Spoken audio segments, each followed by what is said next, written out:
Hello, engineer. How are you doing? Yeah, I'm doing well. Good afternoon. Can you hear me?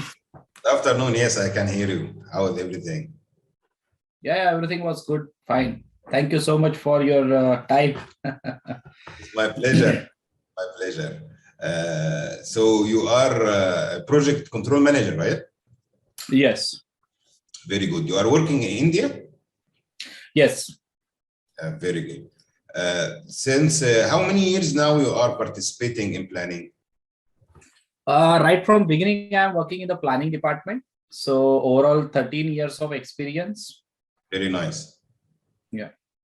Okay. And you know that this session is recorded and you have no problem with this, right? Yeah, I don't have any problem. Thank you very much for your time. So tell me, as a project control manager, you are managing team, you have team planning engineers under you? Yeah.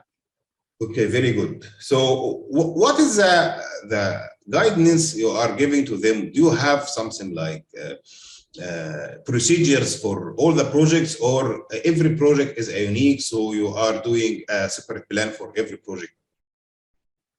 Yeah, so it depends on the project, but the standard policy and procedure for developing the schedule, for working on the cost. So we have those standards and we guide our team how we can proceed further. And we understand the project, we understand the requirement from the client. And based on that, we have to customize our policies and procedure most of the time, because it's a requirement from the client that, okay, this kind of things we want, this kind of things, or maybe it depends, as you said, project is a unique thing, so that uniqueness we have to conquer that part.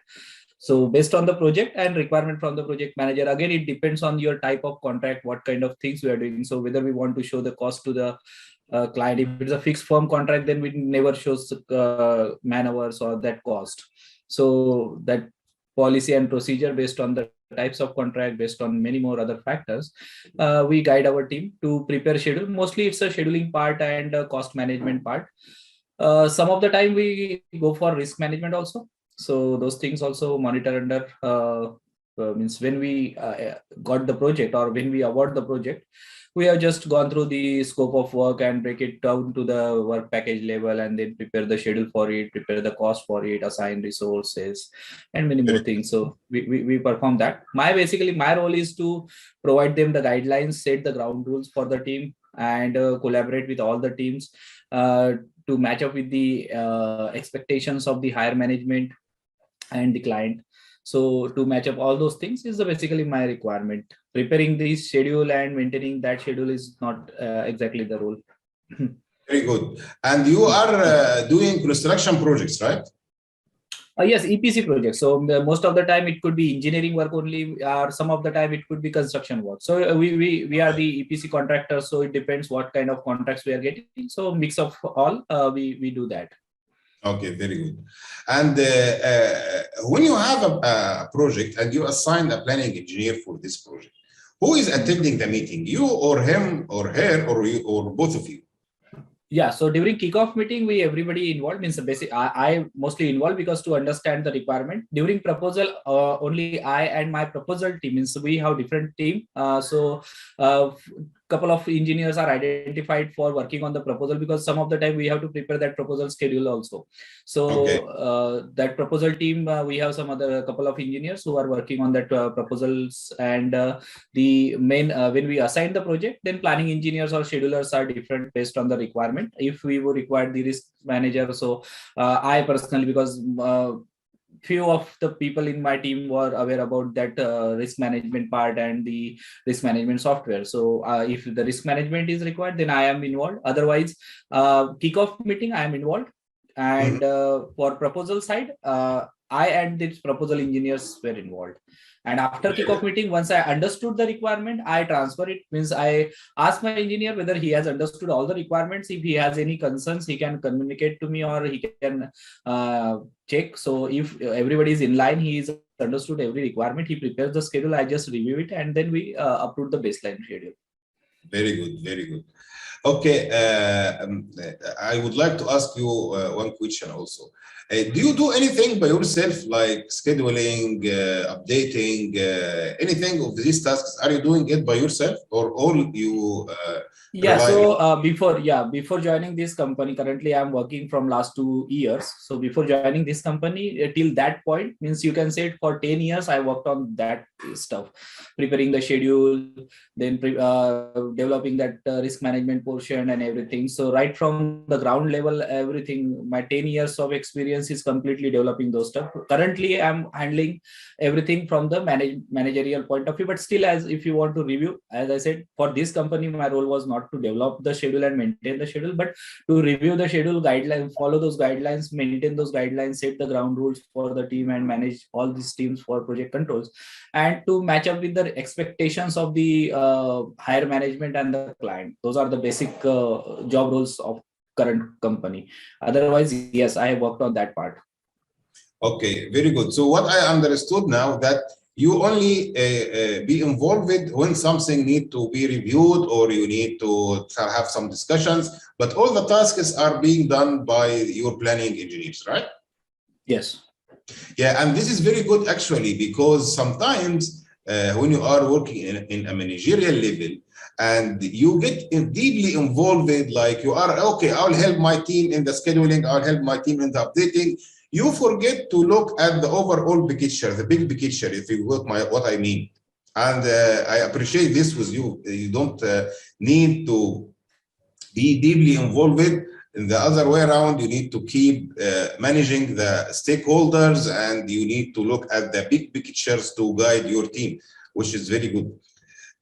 In your planning tasks, do you rely much on Primavera, or you use Excel much more, and why? No, yeah, so it depends. Means some of the time it's a requirement from the client. So we never focused on the software, because some may ask you in Excel, some may ask you in MS Project, some may ask you in Primavera. So the basic thing is, if you want to go for a planning thing, means you should have planning concept ready.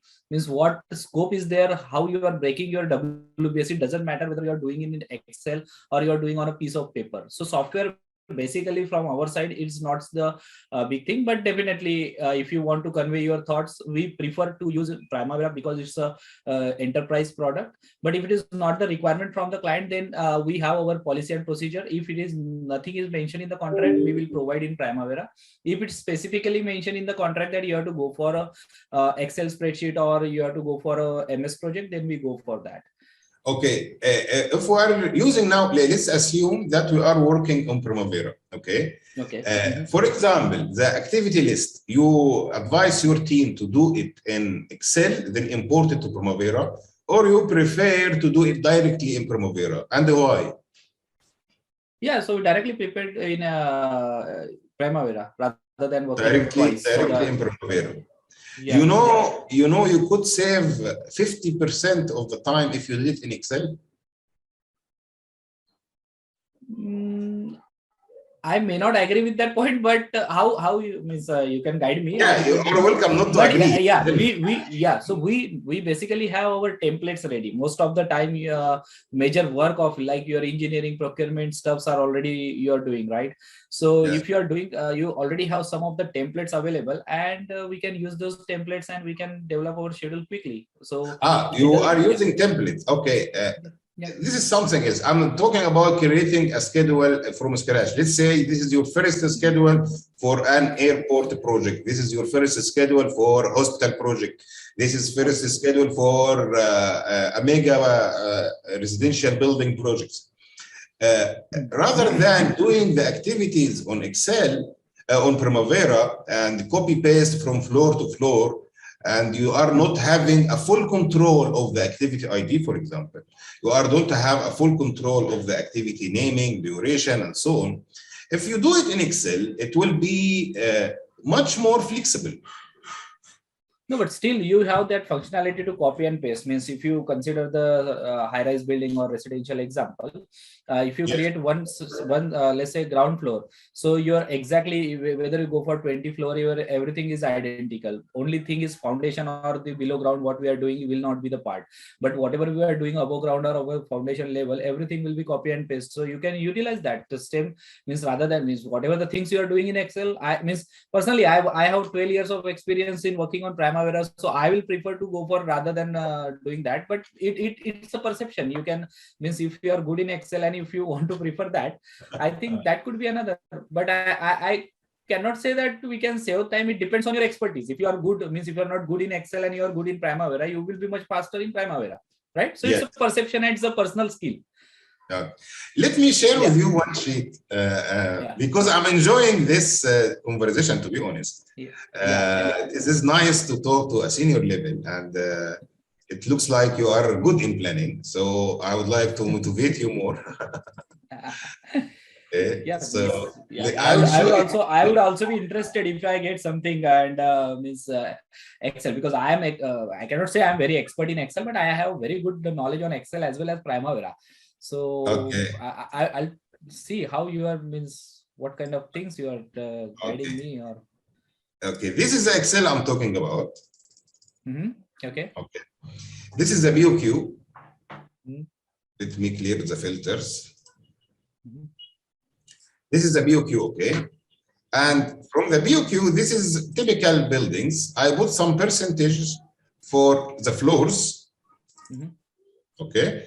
So I have here different floors. So this activity, I get this BOQ item, 1.5% for water tank, 5% for lower level 5, 5% for lower level 4, and so on. Okay.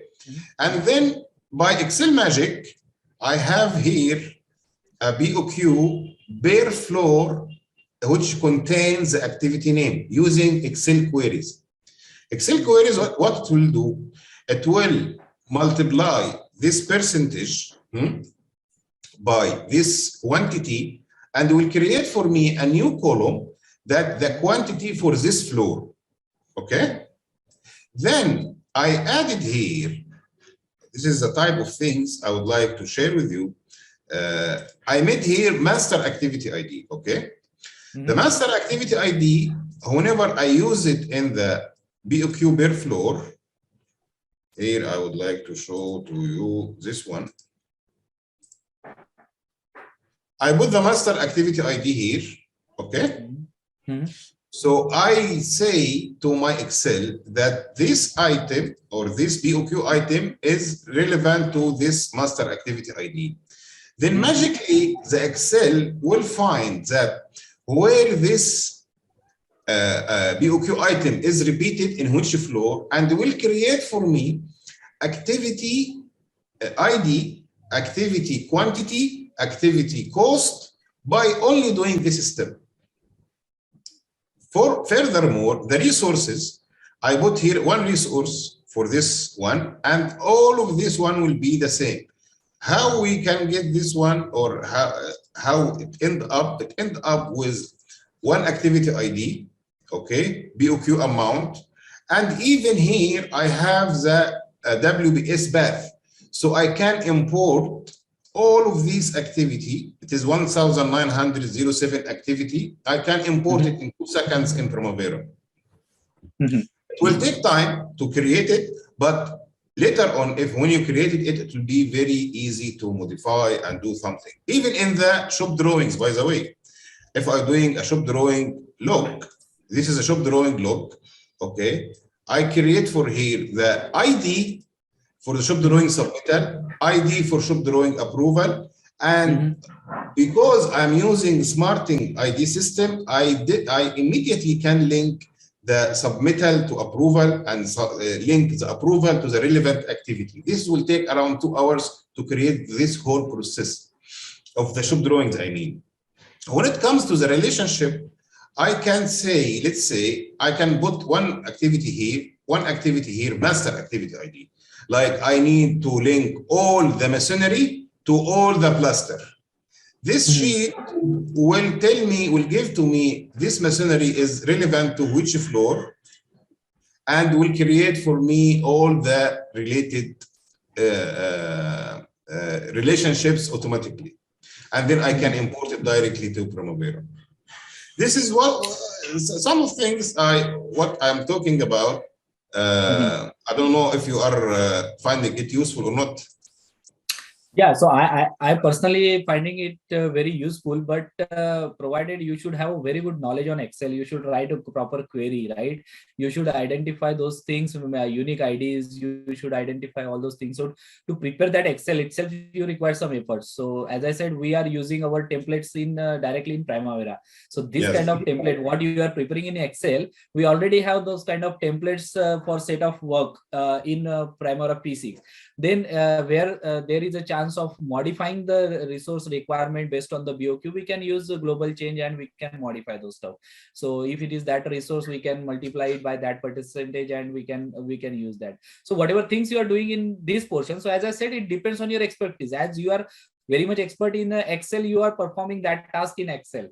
If you are expert in Primavera P6, you will perform that task in Primavera P6. So it's a perception. You are expert in and you can do that. Right? Yes, sure. I was, but this is my advice to you. This is not related to the interview. You are doing great, but this is an advice for you from a friend. You can say that you are missing. So it will be helpful. Yeah, it will be helpful. You can share that file with me. I because I need to understand what kind of queries you are using, where from data it's going. So what other efforts I need to put there. But whatever you said just now, if everything is good and you are just by clicking one button and everything is getting ready, then I think we can appreciate that. Change is always better. Yeah, definitely. And you know that Power Query is very simple. You know this? Very simple. Let me show you the concept of Power Query. The word Power Query looks scary, okay? But the concept is very simple. Like here, I have this huge table, okay? So I can go simply and make something like get data from other sources from table, okay? Yeah. This will create a query for me. Right. Okay, now I can play with this query like here. I have a percentage for each floor, okay? Correct. So first of all, I have one column I don't need, what I call it check, I can delete. This one will not delete it from my, I can remove, will not remove it from my table, it will just remove it from my query, okay? Query, correct. Now, what I can do, I can click here, this one, this is which has percentage, and click shift to the last one, right click and click pivot columns. Pivot columns will give me for each floor what is the percentage for it, okay? Right. Then I can add one new column like this. In the add column, I'll create a custom column. And in this column, I can call it floor quantity. Then I can get my overall quantity and multiply it by the value I just get it for each floor. And I'll click OK. This will create for me here floor quantity. After I did all my modification requirement here, I can simply click File, close and load to, and it will create for me this nice table where I can use in my whatever. So the concept of Power Query is very simple. It is nothing complicated at all. Just you need to understand what it's talking about. Then it is fine to use it. You find it very useful. Yes. So as I said, you should have that much experience, right? I was using it since last 4 years. Before that, I was not using it, that Power Query and everything. I'm not sure whether that was available before or not. When we used to have that cost reporting was done in SAP, and then scheduling was done in Primavera. So we collect or download all those data in Excel, and then we join those tables. So that Power Query I started using since last 3 to 4 years. Very good. So as I said, I have that experience, so I can understand whatever you are saying and how useful it is. Even I can use in Excel, and I can assign some basic macros, and we can provide those buttons just to run that query and everything. So definitely we can use that for developing the reports, because if you see, Primavera P6 will not give you the standard reporting format unless you use for Primavera Analytics, or you go for the Power BI or other reporting tools, right? Yeah. So these queries are exactly same like what you are doing in Power BI. Power BI will give you readily available that visuals. Here you have to create it manually. That's the only difference. Otherwise, this query adds everything will work exactly the same. So Power BI, you are using Power BI? Yeah, I used Power BI in last company. In this company, we are not using, because we have that Deltec vision available. So there we had all those dashboards and everything. So in this company, we didn't require that. In previous company, earlier we used to use that thing, but then we shifted to Ecosys, that software, Ecosys PPM. So that Hexagon product. So we used that product. I was the implementation consultant for that also. Yeah, so from software point of view, I have used many of the softwares. I can understand what exactly you're saying, but again, it depends on the ground level employee or the labor who is working for you. If he's more experienced working in Primavera P6, he will prefer that. But Primavera will not give you all the requirement. Yourself, you said now that you are using Power BI or using other software, because Primavera is not very good at reporting, right? Reporting, yes, definitely. Yeah, we are using it because it is doing a great job in the scheduling. Yes, it will give us what is the forecast, completion date is definitely. But when it comes to the reporting, it is not that good. Yeah, because Primavera is a huge product, and Primavera, right from initiation to the closing, Primavera has different products at different level. So Primavera Analytics is another product which is developed for especially for reporting purpose. So that's why Oracle has not included those area into that product. Otherwise, there will be no requirement of Primavera Analytics, right? Then Primavera Unifier, right from your documentation and your business processes, everything you can perform in Primavera Unifier. That's throughout from start to end you can use it. Then you have Primavera Contract Management. So for contract management part, you can use Primavera Contract Management. Then you have Primavera Risk Analysis, or earlier it was called PERT Master. So that PERT Master is used, or that Primavera Risk Analysis is used for developing your own Monte Carlo analysis and all your P80, P90, P50, whatever you want, you can calculate those, or for your schedule. So at every stage, Oracle has developed a different product. So that's why he has provided with some limitations to that. So if you go for, if you consider risk analysis and Primavera P6, so to develop the schedule in Primavera Risk Analysis, though there is a functionality, but it's not that much useful. Means it would again take much more time. It's not that user friendly. So what we prefer to create the schedule in P6 and then import it to the Primavera Risk Analysis to have that risk planning and everything, right? And the Primavera Risk Analysis give you accurate outputs?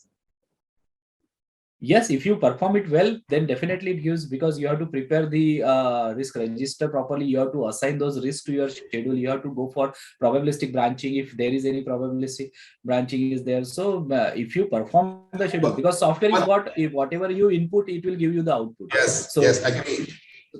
But in construction fields, like we have a very dynamic environment, right? Right. We don't know what is coming. We don't know what is underground. We don't know which drawings will be delayed. How you can identify these risks when you are doing Monte Carlo curve, for example?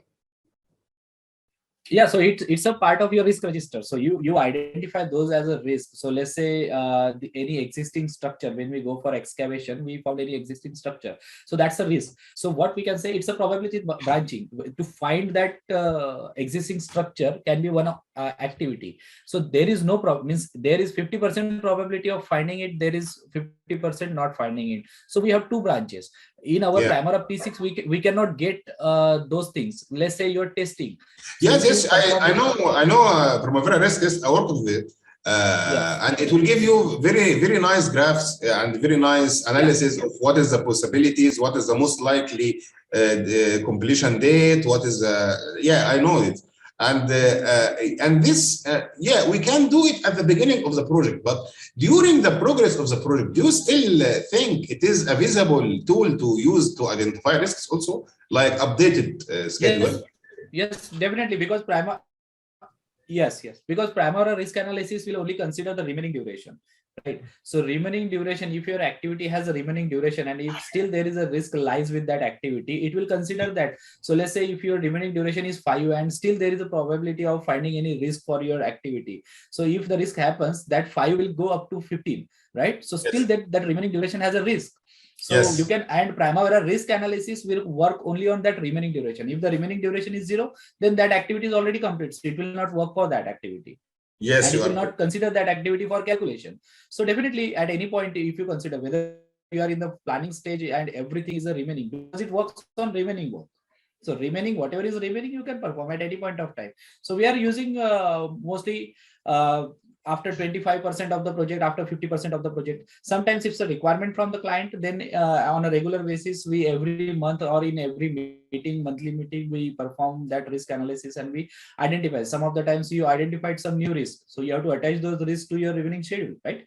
So those Yeah. are the things. It's a recurring process, right? If you consider project management, risk analysis or identifying risk is a recurring process, and you have to prepare and follow all those procedures. You have to prepare the plan for that to avoid any surprises during your project.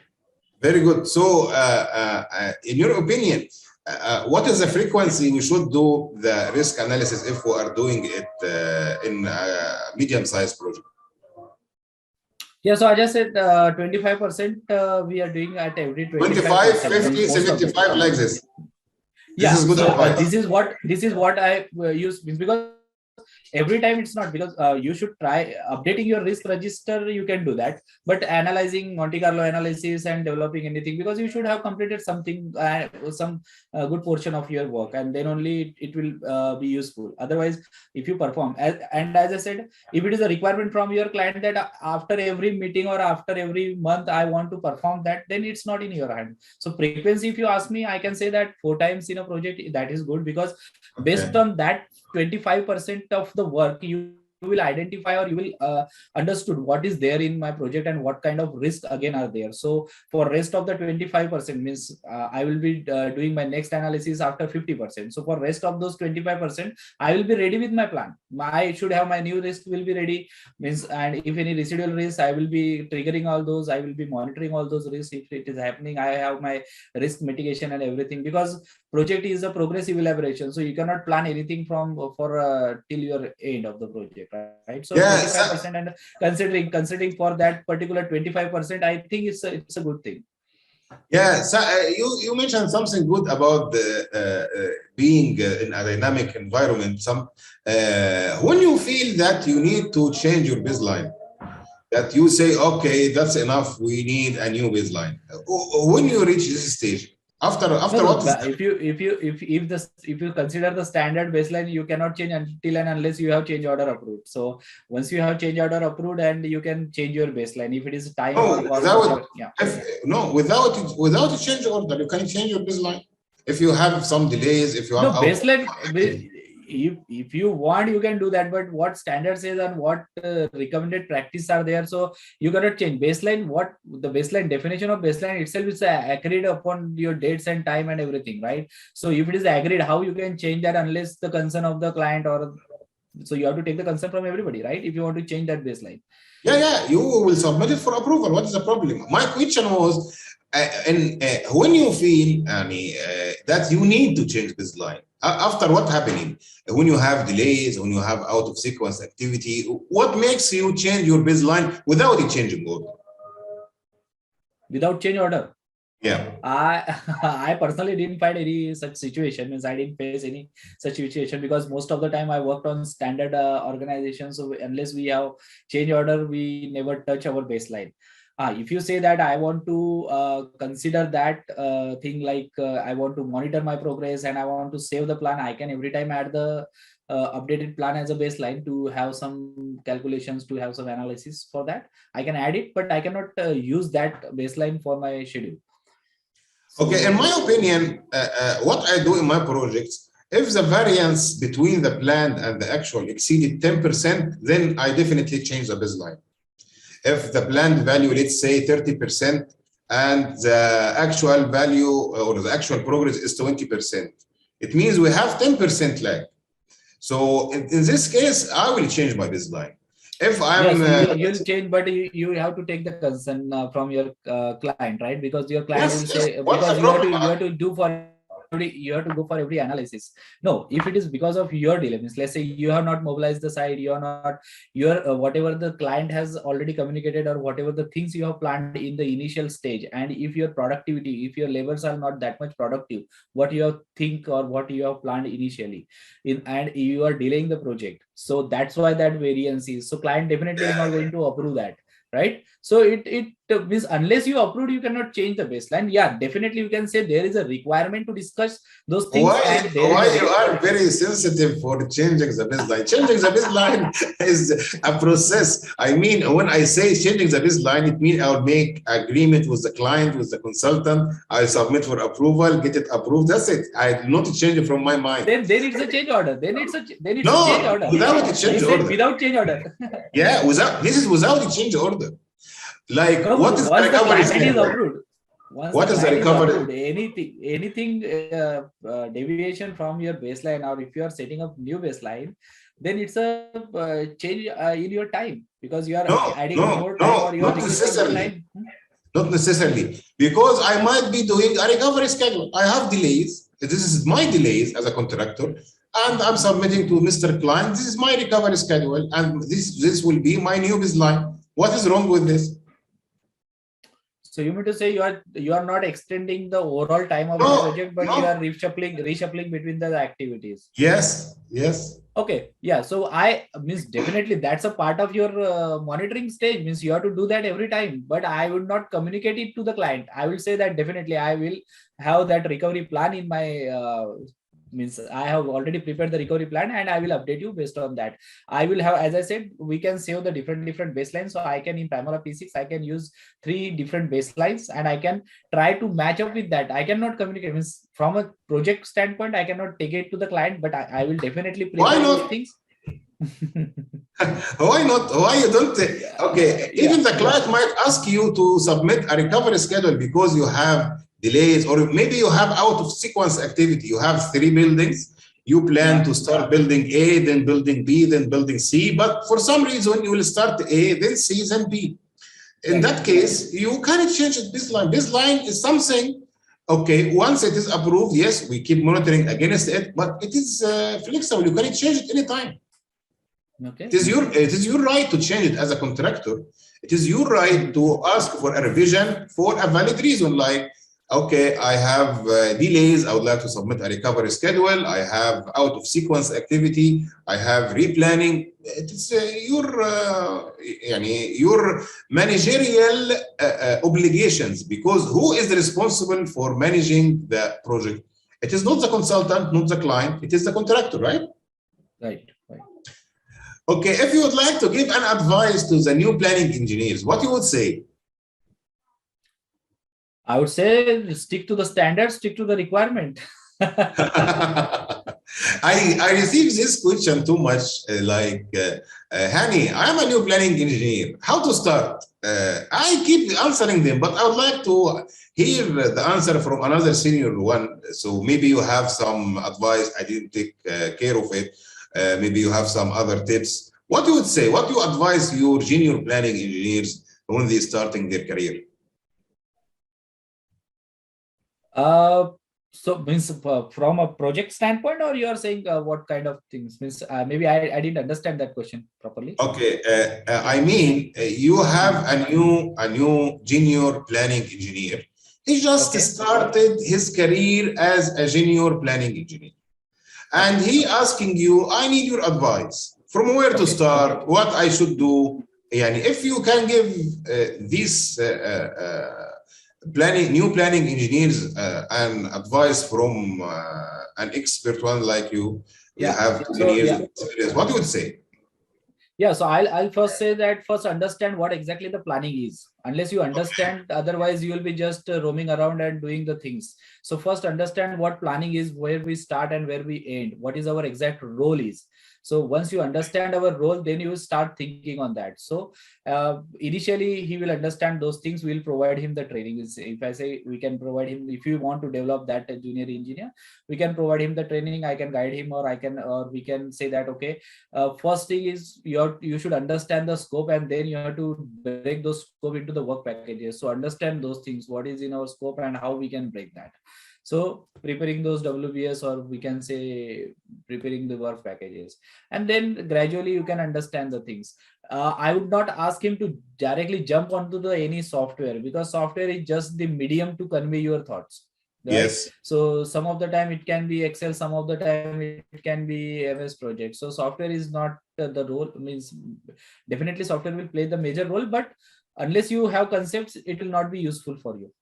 Am I audible? Yeah, so we are doing planning using whatever tool is required. We can use a tool, Primavera, Microsoft Project, Excel, Power BI, anything from the moon. It doesn't matter, because if we know what is planning, what is the purpose of doing a schedule, it is not only because some people, they think that the planning is only colorful reports, they stick it behind them in the wall, and that's it. Halas, we finish our job.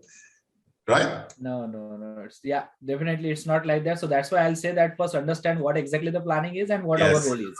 Then only you will be on the right path to become the planning engineer. Otherwise you will just lose. Some of the people thought that they know Primavera, they know MS Project, they are the planning engineer. So that's not the thing, because what you should enter in the Primavera, you should know those things, right?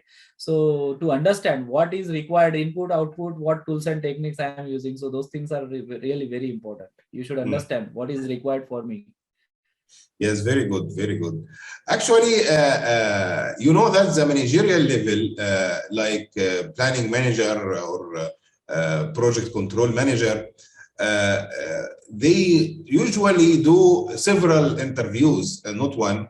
And as a result of this interview, I would definitely let you go to the next level.